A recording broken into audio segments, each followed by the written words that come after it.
বাপদাদার ব্যবসা ধরে রাখছে তারা, তাই তো গ্রামের নাম দিয়েছে কাশারিপাড়া। হ্যাঁ সুপ্রিয় দর্শক, আজকের ভিডিও চিত্রে থাকছে কাশারিপাড়া সকল তথ্য, বাকিটুকু দেখবেন ভিডিও চিত্রে।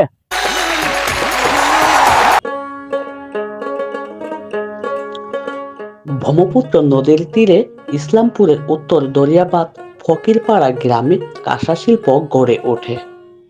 কাঁসা তৈরির টুংটাং শব্দ আর ক্রেতাদের পথবারে একসময় মুখরিত থাকত জামালপুর ইসলামপুরের কাশারিপাড়া।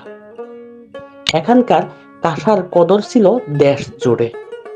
ঐতিহ্যবাহী শিল্প হিসেবে পাঠ্যপুস্তকেও স্থান করে নেয় ইসলামপুরের কাঁসা শিল্প।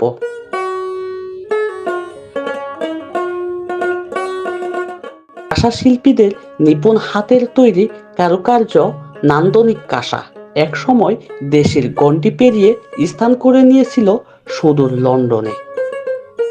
তৎকালীন ব্রিটিশ সরকার 1942 সালে লন্ডনের বার্মিংহাম শহরে সারা বিশ্বের হস্তশিল্প প্রদর্শনীর আয়োজন করেছিল।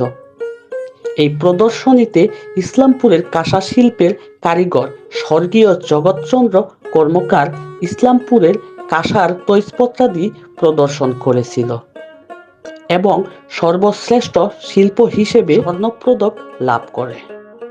এরপর থেকে সারা বিশ্বে ইসলামপুরের কাঁসা শিল্পের পরিচিতি ঘটে। সুপ্রিয় দর্শক, আমরা এতক্ষণ ভিডিও চিত্রে কাশারিপাড়া সম্পর্কে জানলাম। এখন আমরা এমন একজনকে আপনাদের সামনে আনতেছি, একজন দক্ষ কারিগরের সঙ্গে এখন কথা বলবো। চলুন।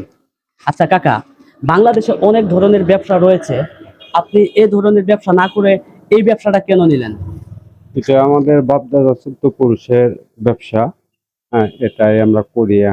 দিন দিন যতই যাচ্ছে ততই কারিগর কমতির দিকে। আমরা এই ব্যবসাটা ধরে রাখার জন্য, নতুন প্রজন্মকে মানে কিছু রেখে দেওয়ার জন্য আমরা এই কাজটা করতেছি।